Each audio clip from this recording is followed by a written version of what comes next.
make changes that ensure that our migrants' dignity is upheld. Kia ora.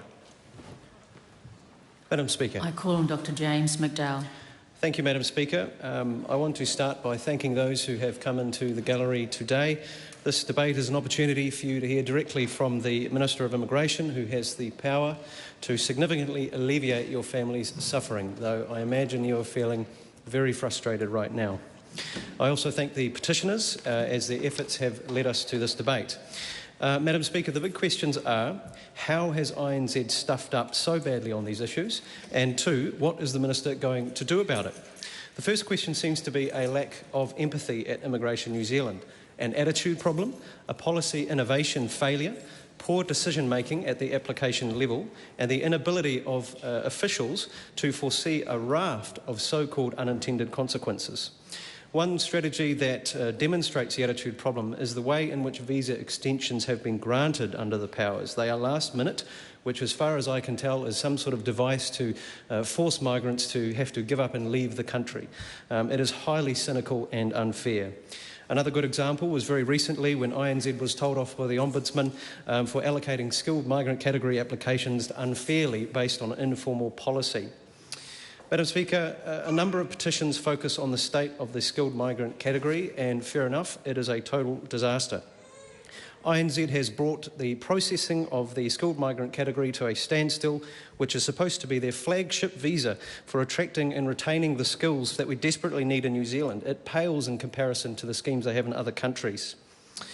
Not only has the skilled migrant category stalled with absurdly long processing times, but INZ has shot themselves in the foot yet again by having an EOI queue that is still open for submissions, but they're not drawing on it.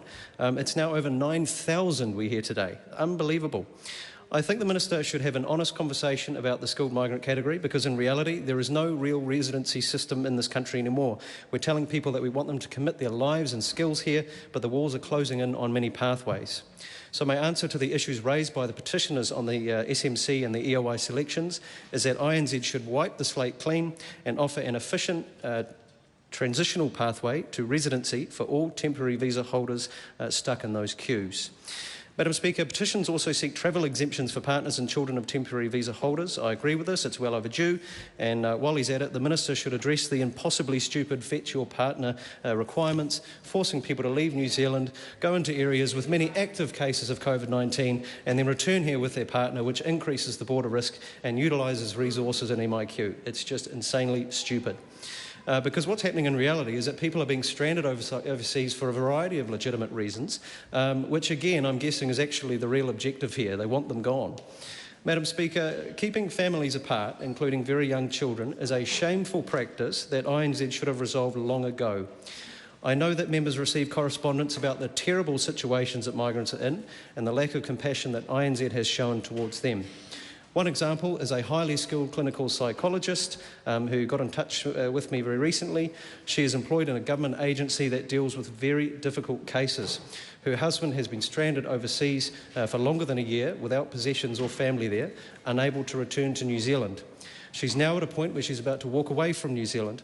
I can assure this House that the agency that employs her will find it extremely difficult, if not impossible, to fill her role if she leaves. All they need is a simple border exemption. One petition addresses international students. Again, I agree with this, and existing students, or at least those who had valid visas in 2020, should be given the chance to return to New Zealand. They are in enormous debt, and many of them are still paying bills and rent here, for God's sake. Madam Speaker, I've also received many complaints about decision-making at the case officer level. This is where things just get ridiculous.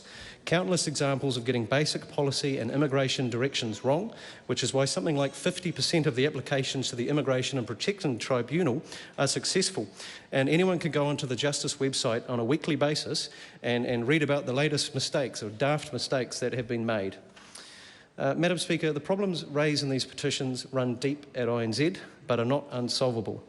So we have to ask ourselves, how do we want to act as a country? What do we owe the people in the gallery here today and outside Parliament? And finally, how are we going to repair the damage that has been done to our international reputation as an ideal destination for work and study? Madam Speaker, there's actually another petition that is currently open on the parliamentary website entitled, "Remove the Honourable Chris Farfoy as Immigration Minister."